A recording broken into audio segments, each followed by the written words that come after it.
5 minutos de nuestra historia con el maestro Rubén Ruiz Guerra. Un espacio en el que recordamos momentos significativos, personalidades y expresiones culturales que han contribuido a construir nuestra forma de ser y de vivir.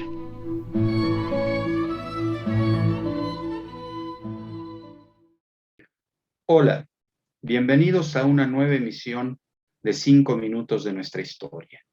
Una emisión copatrocinada por la UNAM Chicago y el Centro de Investigaciones sobre América Latina y el Caribe de la misma Universidad Mexicana.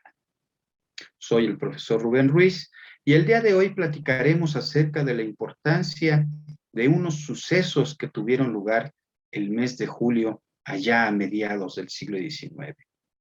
Recordemos que una muy buena parte de ese siglo, México vivió una serie de convulsiones políticas, militares, sociales muy importantes. Se habla de que fue un siglo de anarquía para nuestro país. Pues bien, dentro de esas luchas hubo una muy importante que culminó con la promulgación de la Constitución de 1857, esa que ha sentado las bases para la construcción de un Estado moderno en nuestro país. De esa Constitución se derivaron dos momentos de una guerra continua. Por una parte, lo que se denominó la Guerra de 3 años o la Guerra de Reforma, y por otra parte, lo que se denominó Intervención Francesa e Imperio de Maximiliano.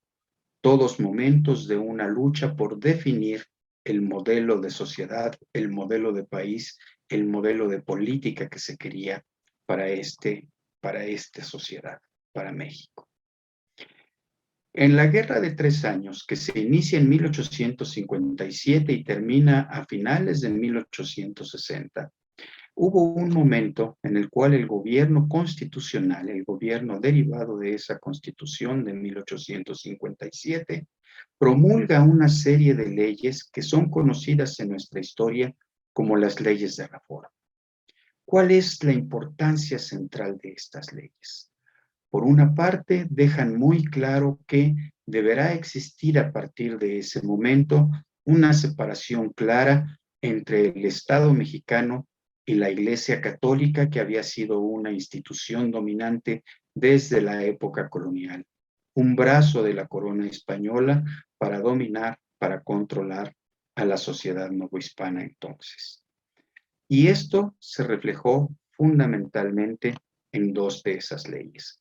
Por una parte, la ley de nacionalización de los bienes eclesiásticos, que fue una ley que buscó de alguna manera minar el poder económico de esa institución, porque estaba financiando los afanes militares, los afanes guerreros de aquellos que trataban de derogar la Constitución de 1857.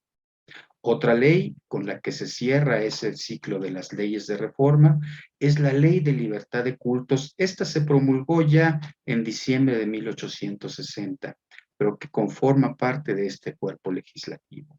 ¿Por qué es importante esta? Porque se establece de una manera clara que todas y que todos los mexicanos tienen el derecho, la libertad para poder adorar a la divinidad en la que ellas o ellos crean de una manera libre, sin que haya quien los esté buscando, sin que haya quien los esté vigilando, sin que haya quien les diga tienes que creer esto o tienes que creer aquello. Eso podemos imaginar, son un par de leyes muy importantes, pero hubo otras también muy importantes enmarcadas en este proceso de las leyes de reforma. Por una parte, la ley de creación del registro civil, que es un instrumento que se le da al Estado para poder llevar el registro de todos los movimientos civiles de las y de los mexicanos. ¿Qué quiere decir esto?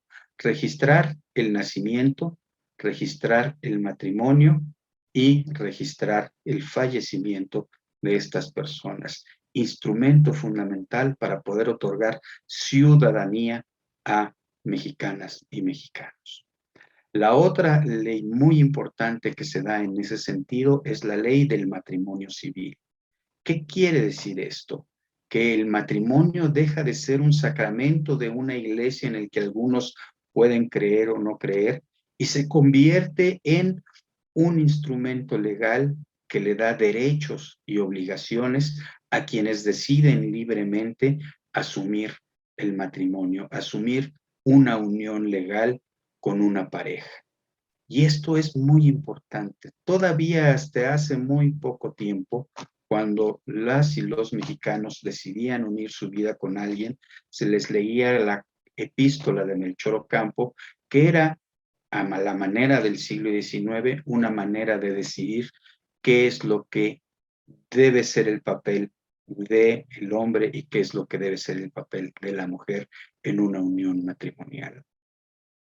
Como podemos darnos cuenta, estas leyes han sido muy importantes, siguen vigentes hasta nuestros días y le dan a las y los mexicanos una serie de derechos y de posibilidades de vivir tranquilos, de vivir seguros de que reciben el apoyo necesario por parte del Estado. Esta ha sido una emisión más de 5 minutos de nuestra historia. Se despide el maestro Rubén Ruiz Guerra de la Universidad Nacional Autónoma de México, no sin antes decir, nos vemos, nos oímos en la próxima.